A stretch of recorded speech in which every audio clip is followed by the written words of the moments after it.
Welcome to Gender Talk 211. My name is Eva Lopa, and I am your host. Today's guest is a young politician with a blend of experience in youth leadership, in culture, and women empowerment. Welcome to the Rise Voices episode with Konkong Thongano. Hi, Konkong. Hello. Welcome to the show. Thank you. I'm really happy to have you here. I'm excited. You know, when I first told my team, I'm doing this show and it's called Women in Power, and there's an angle for new voices or rising voices. Everyone said, you have to speak to Hong Kong.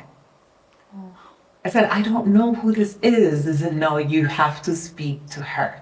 So why don't you tell me and the audience who exactly you are and why everyone felt like you're just one of the right people to be on this show?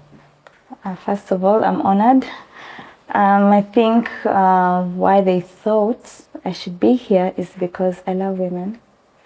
And secondly, it's because I also love culture. And I love women. I want to be around them.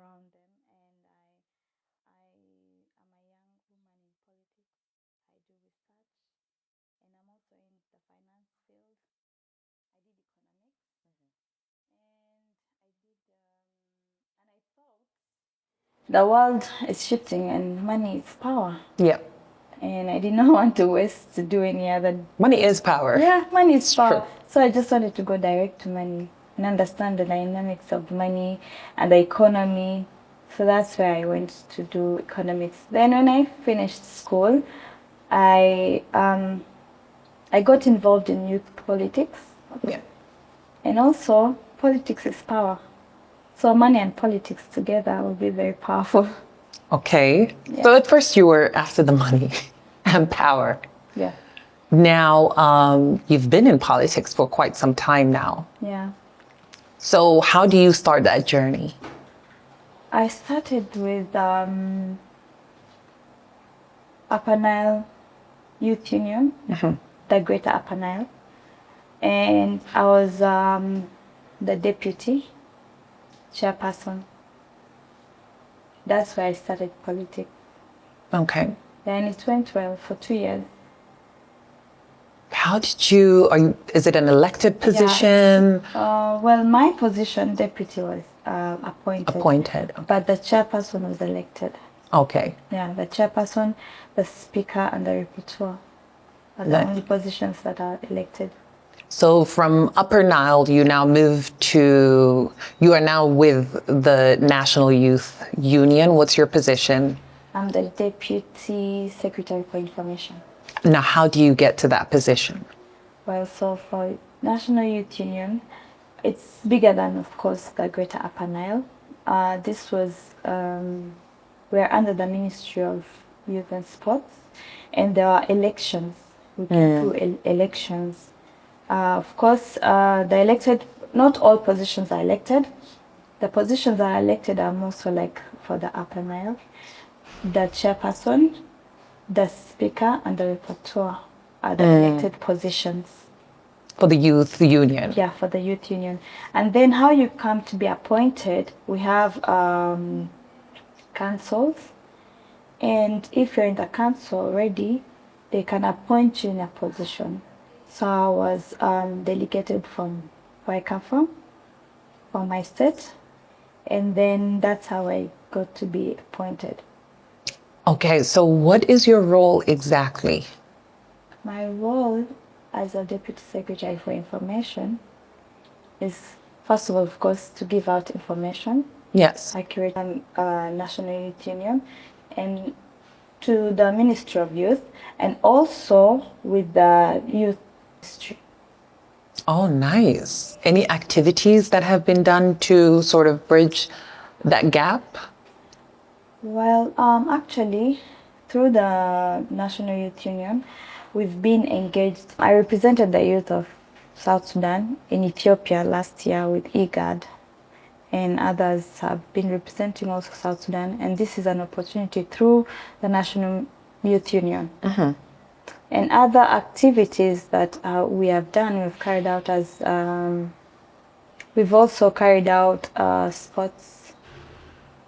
Yeah. They're organized by the Youth Union and the Ministry of Youth. So the ministry and the youth union work. We work together hand in hand. Yes, hand in hand together. Okay. What makes politics interesting to you? Power. I think power makes politics interesting, and how someone in power in politics can make a decision that will affect your life. I think that's what makes politics interesting. Do you think the steps that you've been taking in your political career, or rather, let me frame it like this: what do you want to achieve? Through the politics, Yes. what I want to achieve is to be able to be in a table of decision making. That's what I want to achieve in my political career, because I feel like decisions that are being made sometimes are not inclusive. Gender inclusive. Yeah, especially gender inclusive, and I want to be there. Tell me about your experience with that. Gender and politics.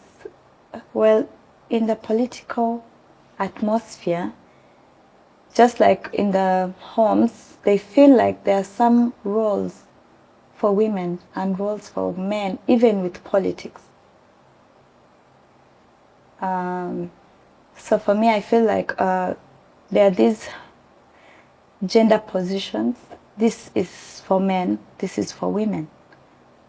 They feel like, oh, this is a soft position, it should be given to a woman because she's softer.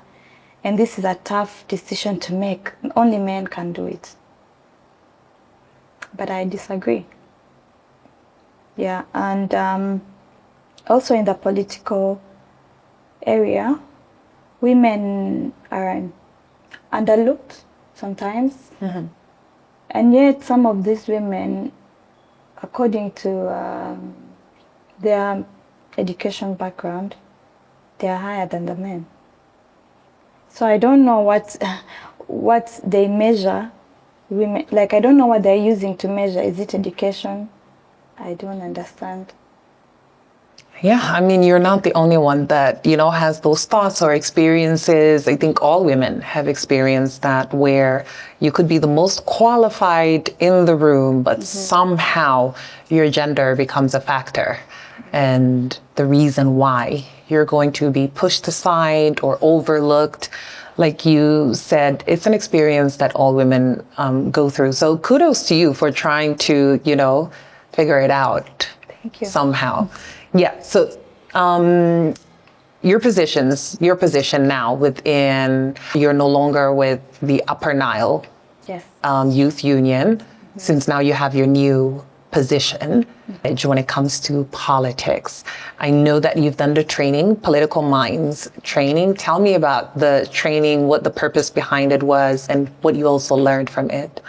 Well, I feel like every young lady, every person, not just even young lady, every person who is in politics needs to go through the Political Minds program, because the things and the skills I learned have impacted my thoughts and how I navigate this political journey. From networking to communications in politics, I've learned a lot. And judging others also through the lens. Judging others. I would advise you don't do that. But yes, what exactly was Political Minds program about? It took us through skills. We built on skills on politics, around politics, and it was through, we had 5 modules for 5 months. It was a long That's training. a long training, yeah. Yeah, every month, 3 days. And every month we learned a new module and a new topic that we didn't know. We didn't know we needed it, but it was very important. What was your favorite module? I think it was communicating. Okay. How to communicate as a leader. because I've seen leaders not knowing how to communicate. Rather, they threaten the people when they're communicating. But I learned how to communicate, especially crisis and body language and all these things. And it was very important for me in my political journey to know how to communicate to the people. Okay, but I was going to ask you, what was your takeaway, and if there's something you took back with you to apply at the National Youth Union, but I guess that would be it. How to communicate. That's important for your role. Especially for my role. Exactly. Did you do the training before or after you actually got the role? After. After, okay, got it. So I want to know just what it's like for you now, being such a young woman and you're in the political space, a male-dominated field, what it's like for you to, do you have a voice? Do you feel like you have a voice in the space that you're in? I think as a young woman in politics, we always have a need to talk, for people to know that we're in the room. And even for men, they don't have to talk. People know that they are there, but for us women, we have to talk. I have to say something in the room so that they know we are around. Unfortunately, that's how it's working. And also, we are being labeled as 35%. That's our name now. How does that make you feel? Oh, I still need to fight. Yeah. I need to fight, and unfortunately, so many young women are scared to be in the political area because of such things. Why do I have to talk for people to recognize me? And for the men, they don't even have to be asked to talk. They will talk. So I'm like, if men are talking without being asked, then we have to talk. Yeah. It's not easy to navigate. Would you tell another young woman, join the political space? Yeah, I'll tell them to. With all the challenges that you go through every day? Yeah, I'll tell them to join, because I think the more we'll be, the bigger our voice will be. Yeah. No, I absolutely agree. I think unity of women, unity of people in general, produces results. Yeah. I imagine unity of women, yes, it will be impactful. Yeah. So I do agree, more women need to be in the political space specifically. Now, being as young as you are, you're probably on social media and you interact with a lot of youth on social media. What is your view on social media and just the political space right now? Social media is very important, but can also be used very negatively in politics. It can also be used to market yourself. It can also be, I wish the youth would know how to use social media, because it can be very, very powerful. You don't think youth know how to utilize social media yet? Utilizing it very well. What would you say is the correct way to utilize social media? Well, we have so many, let me say, topics, or what should I say? We have so many things we could be talking about as a country, but we decide to talk about sometimes even irrelevant things on social media. One of the things I learned through the Political Minds program, we can shift a topic, we can turn a topic to talk about something, yet we all know there's something we really want to talk about, but there's something we want to change, but we're not talking about it because the media houses are talking about something which we think is not the main thing, and we, the people, we know what we want to talk about, and we can use social media to talk about it. Okay, so you think there can be, distractions? Yes. Sort of from talking about what youth should be engaging in. Yeah. If you could gather youth right now and just have a conversation, what would that conversation sound like? I think the biggest thing I would want to talk about is tribalism. Well, how is it helping us? I'll ask them, how is it helping? Because most of us as South Sudanese, we've grown around different cultures. We've grown around, every one of us. If there is a song that is being played, like a long time ago song, even you don't know where it's coming from, but you know that song. And now what happened? Why are we having tribalism? And it's not helping us. Yeah, and nowadays it's even more on the rise, especially on social media. Yes. Funny enough, I don't know, where did you grow up? Early life? I grew up in Kenya, Okay. went to Uganda, Yeah. then to Ethiopia, then back to Uganda, and now I'm here. Yeah. So majority of the South Sudanese who grew up within Africa or East Africa, you were either in Khartoum, in Kenya, Uganda, just the surrounding. So I grew up in Khartoum. And my entire life in Khartoum, I have never heard, I think, the word tribalism. It didn't exist for me. I never experienced it. I think at that time, I didn't even know that many tribes. I knew South Sudanese. I knew if you're South Sudanese, you're one of my own. And, you know, we're the same. Yeah. Coming to South Sudan, we get independence, then this is introduced to me. Tribalism is introduced to me. Okay, what is this? And why is it coming up? We've never heard of this before. Why do you think tribalism is so engraved in us nowadays? I don't know. You know, I grew up in Kenya, as I told you. Recently, when I graduated actually in 2021, I was coming back home. And at the airport, I needed money. And I just looked for any South Sudanese. I don't know his name. I looked for a South Sudanese. I spotted one. I told him my problem. I need money. And he asked me, how much do you need? He wanted to even give me more than I wanted, just because I'm a South Sudanese. And then I asked for exactly what I wanted, and he helped me. I don't know his name. Until today. Until today, I've never seen him again. And just because he's a South Sudanese. But when we come back home, I don't know what changes. Yeah, it really, one of them, don't sleep at night. It's tribalism and why it's very much engraved in us right now. At home, we have so many tribes at home. Like my uncles, they marry a lot. Yeah. So we have so many. Sounds like a South Sudanese problem. They marry a lot. They marry a lot. So we have so many tribes within the home. So we don't really talk about it. And I think that's what I'll carry on with my kids later on in the future.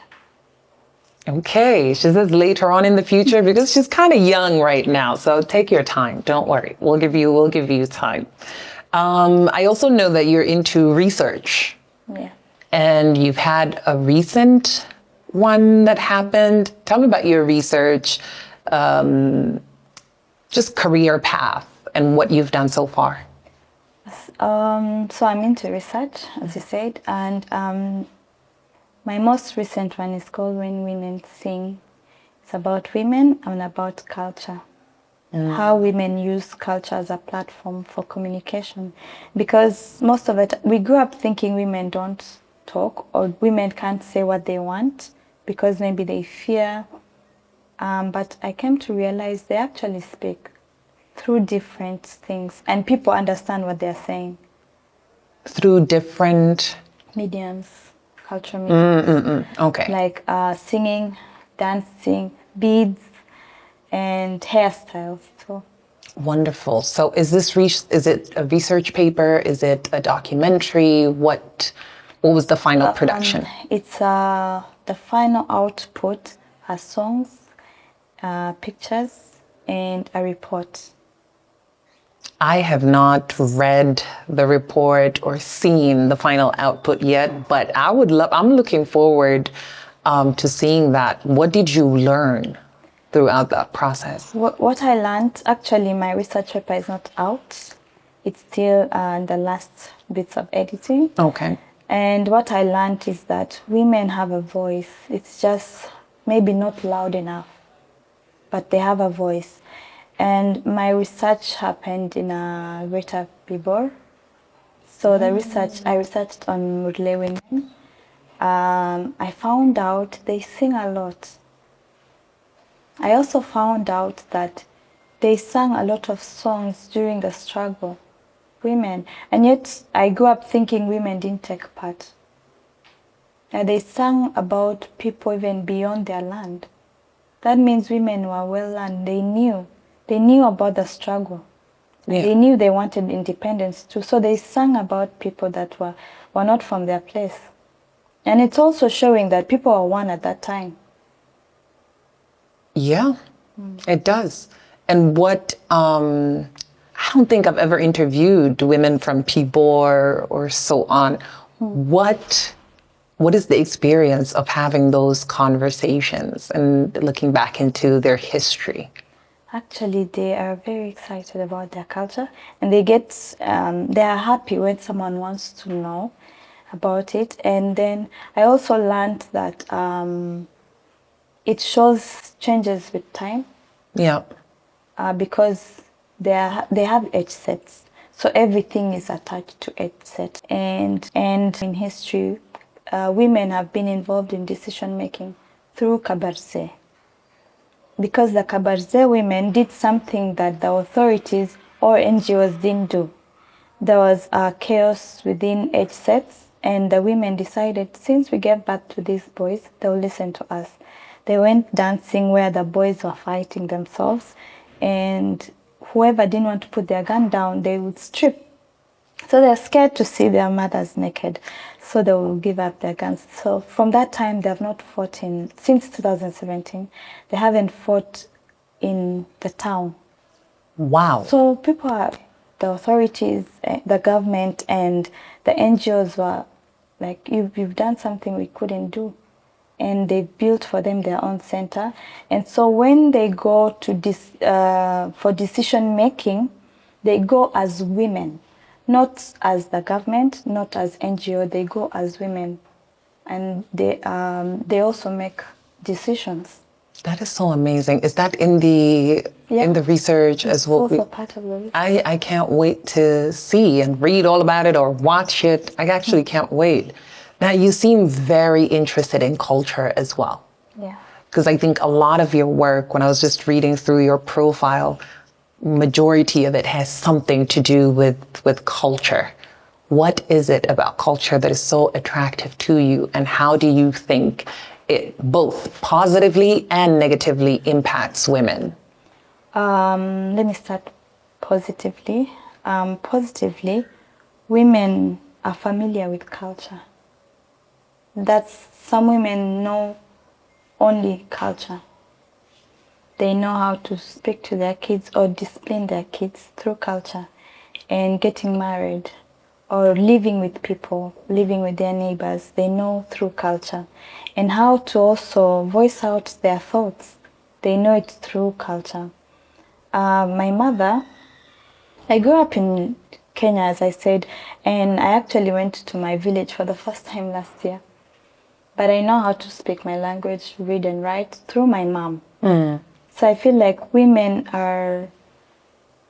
they are the reason to preserve, they preserve culture. That is very true. Yeah, so through my mom, I learned so much about my culture. And I think that's the beauty of culture, how to live with people. But the negative side of culture would be people have used culture to cage women. They'll say, oh, it's because of culture as to why you should marry as young as 16. It's just our culture. We've been doing this since our ancestors. But people don't understand that culture changes. We leave what is harmful, and we continue with the good ones. Even we incorporate, like you can, you see what your neighbors do.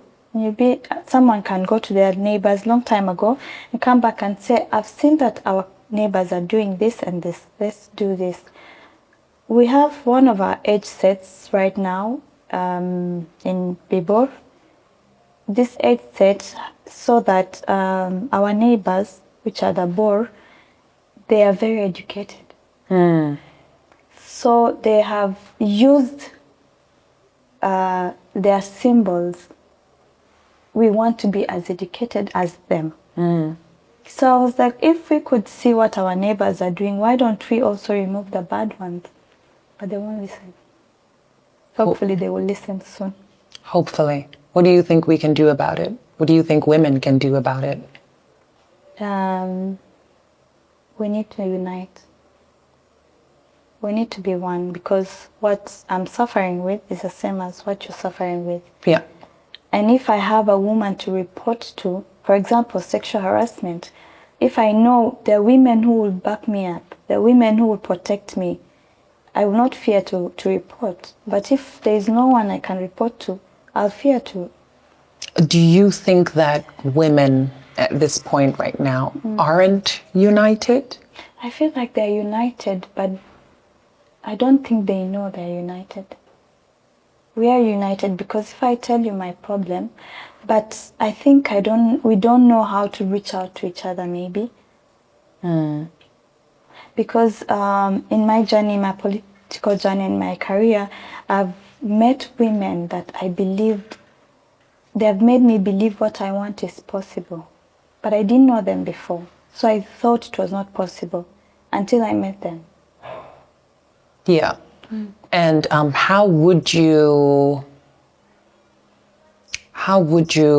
bring women together or unite women? How would you do that? What do you think that looks like even? It looks like where I'm not afraid. It looks like a village, a very, very big village of women that that protect me. I feel like that's how it would look like. And I think social media comes in again. But for women in the grassroots, I think they're the ones who need us more. Why? Why? Because for me in the town, I know my rights. But the women in the grassroots level, they may know their rights, but they don't know how to exercise it. And they don't know if they'll be protected when they exercise their rights. Do you think women at grassroots are isolated? To some extent. I think they're isolated. How do you, a young woman with a position within the National Youth Union, how do you engage young girls at grassroots or young women at grassroots? How do you go about that? It's very difficult to get in touch with them because we can use, we've used radio to talk to them because they use it a lot. They use radio, they listen to the radio. But then most of their places don't have even electricity. So we can't use like television or newspapers, they don't read. So I feel like the best way would be to go to them regular visits, which is very hard. Why is that hard? Some of these places you can only access them through flights. For example, in Bibor, you have to use a plane only. I understand that, but I think also you've made such great moves. Outside of your position at the National Youth Union, I think your research, you did it with the support of Rift Valley, if I'm not wrong. Yes. And I'm sure you are supported to make those kind of trips. So why not start programs, start projects that involve visiting women at grassroots, young women at grassroots all over South Sudan? I've had this conversation with so many women in politics, and I get the same answer. It's, it's hard. It's difficult for us to get there. But there are so many other reasons that get you there. But when it now comes to including, engaging, and involving women at grassroots, all of a sudden it's difficult.